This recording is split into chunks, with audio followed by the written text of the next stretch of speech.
Hi friends, நான் உங்கள் ஆயிஷா. இன்னைக்கு நம்ம ஒரு முக்கியமான அப்டேட் பத்தி தான் பார்க்க வந்திருக்கோம்.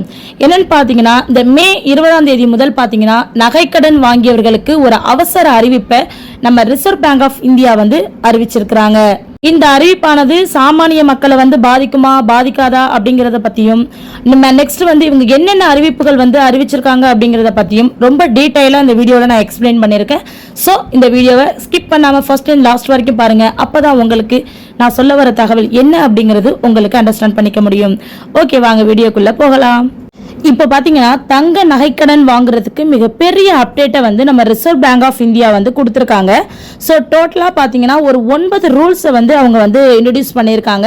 ஸோ அப்படி என்னென்ன ரூல்ஸை அவங்க கொண்டு வர இருக்கிறாங்க அப்படிங்கிற முழு விவரத்தை தான் இப்போ நம்ம இந்த வீடியோவில் பார்க்க போகிறோம்.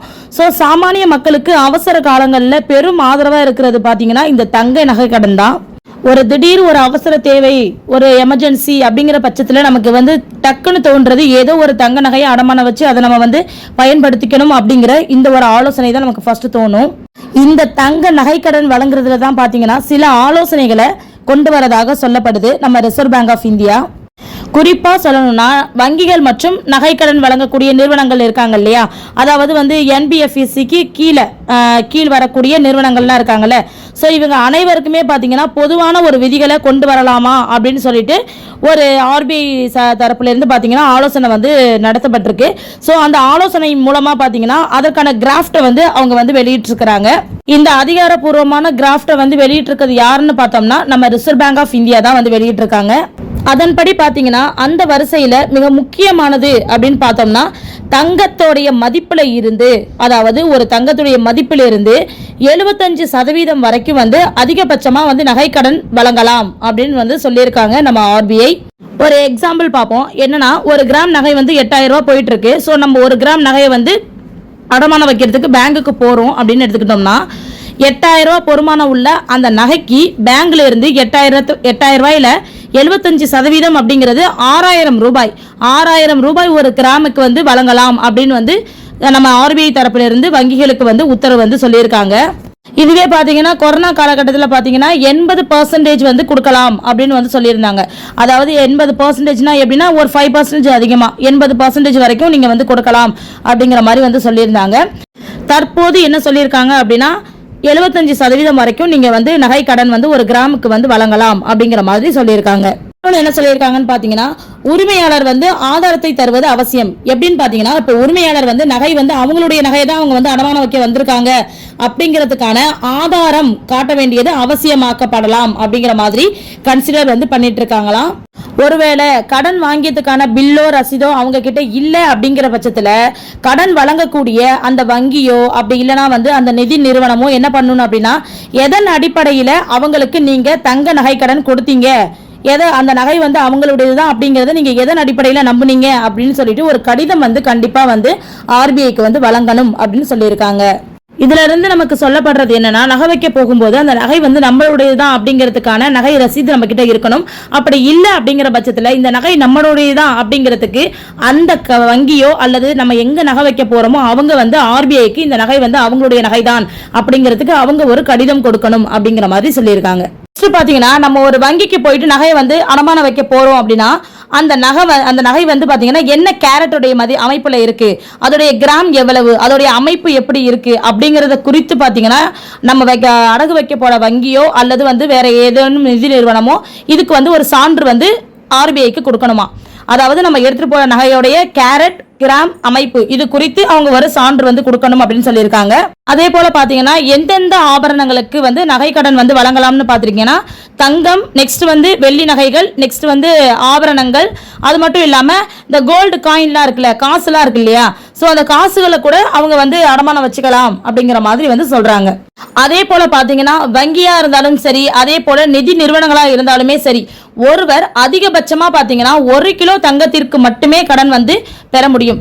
1 கிலோவுக்கு மேல வைக்கக்கூடிய தங்க நகைகளுக்கு கடன் பெற முடியாது. அதுக்கு கீழ் உள்ள நகைகளுக்கு மட்டும்தான் நகை கடன் பெற முடியும் அப்படின்னு சொல்லிட்டு ரிசர்வ் பேங்க் ஆஃப் இந்தியா சொல்லியிருக்காங்க. அதே போல பாத்தீங்கன்னா எப்படிப்பட்ட நகைகளை வந்து நீங்க வந்து அடகு வைக்கும் போது எப்படி வந்து ஒரு வங்கியோ அல்லது நிதி நிறுவனமோ எடுத்துப்பாங்க அப்படிங்கறத சொல்லியிருக்காங்க. இப்ப கோல்டு அப்படின்னு எடுத்துக்கிட்டோம்னா கோல்டுல அவங்க பார்க்கக்கூடிய மதிப்பு வந்து 22 கேரட் தான் பாக்குறாங்க. சோ நீங்க 18 கேரட்டோ இல்ல அதுக்கு கீழே உள்ள நகைகளையும் நீங்க எடுத்துட்டு போய் வைக்கும் போது கண்டிப்பா அதை வந்து எடுத்துக்க மாட்டாங்க. 22 கேரட் நகைகளை தான் அவங்க எடுத்துக்கிறாங்க.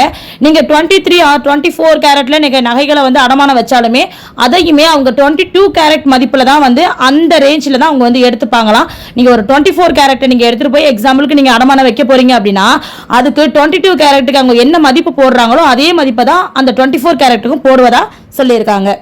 நெக்ஸ்ட் பாத்தீங்கன்னா வெள்ளி வந்து பாத்தீங்கன்னா 999 பியூரிட்டியில இருக்கணும் அப்படின்னு சொல்லியிருக்காங்க. சோ அந்த பியூரிட்டியில இருக்கக்கூடிய வெள்ளிகளை மட்டும்தான் அவங்க வந்து அடமானத்துக்கு அதாவது நகைக்கடனுக்கு வந்து எடுத்துக்கிறதா சொல்லியிருக்காங்க.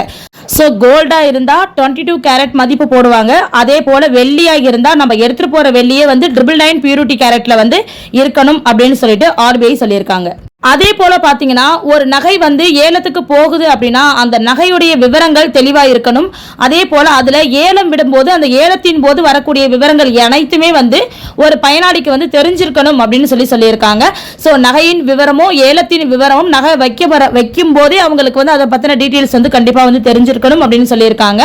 அதே போல எந்தெந்த சூழ்நிலையில ஏலத்திற்கு வந்து நகை வந்து போகும், அதாவது எப்படியாப்பட்ட சூழ்நிலையில எந்த டைம்ல எந்த காலம், அதாவது அடகு வைத்த காலம் எந்த காலம் முடியும் பொழுது உங்களுடைய நகை வந்து ஏலத்திற்கு போகும் அப்படிங்கிற அந்த சூழலை வந்து கண்டிப்பா அடகு வைக்கும் போது அந்த பயனாளிக்கு வந்து உடனே வந்து சொல்லப்பட்டிருக்கணும் அப்படின்னு சொல்லியிருக்காங்க.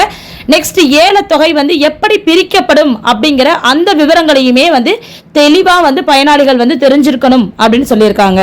இது அனைத்தையுமே பாத்தீங்கன்னா வங்கி நிறுவனமோ அல்லது வந்து தனியார் நிதி நிறுவனமோ தெளிவா வந்து பயனாளிகளுக்கு வந்து சொல்லியிருக்கணும் அப்படின்னு சொல்லிட்டு RBI வந்து அவங்க தரப்புல இருந்து சொல்லியிருக்காங்க.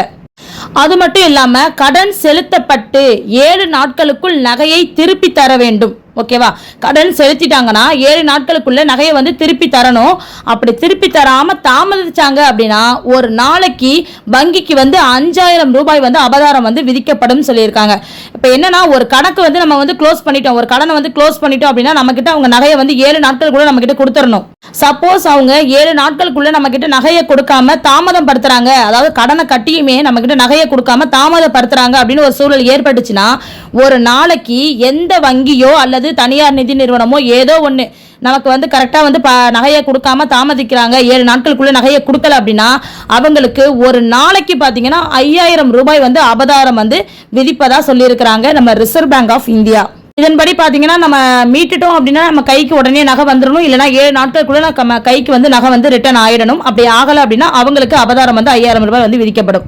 இப்ப நான் சொன்ன எல்லாமே பாத்தீங்கன்னா ஆலோசனையில இருக்கக்கூடிய நிபந்தனைகளாக தான் இதை அனைத்துமே வந்து பார்க்கப்படுது.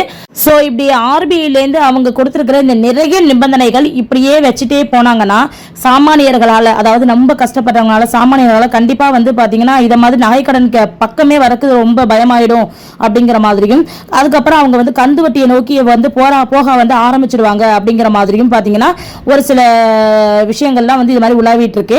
அது மட்டும் இல்லாம பாத்தீங்கன்னா இப்ப இருக்கிற இந்த எளிமையா இருக்கிறதுனாலதான் வந்து பாத்தீங்கன்னா இதை வந்து ரொம்ப அதிகமா வந்து மக்கள் வந்து பயன்படுத்துறாங்க. ஒரு நகைக்கடன் வைக்கிறது அப்படிங்கிறது ரொம்ப எளிமையா இருக்கிறதுனாலதான் மக்கள் வந்து ஈஸியா வந்து பயன்படுத்திட்டு இருக்காங்க. சோ இவ்வளவு நிபந்தனைகளை வந்து RBI சைட்ல இருந்து நமக்கு வந்து கொண்டு வந்தாங்க அப்படின்னா இது வந்து கந்து வட்டிக்கு வந்து வழிவகுத்துற கூடாது அப்படிங்கிறது பலவிதமான விமர்சனங்கள் இப்பவும் வந்து உலாவிக்கிட்டு தான் வந்துட்டு இருக்கு. சோ என்னைக்கு ரிசர்வ் பேங்க் ஆஃப் இந்தியாவில இருந்து நமக்கு இந்த ஒன் டேஸ் பிஃபோர் தான் இந்த நிபந்தனைகள் எல்லாம் வைக்க போறதா வந்து சொல்லிட்டு இருக்காங்க.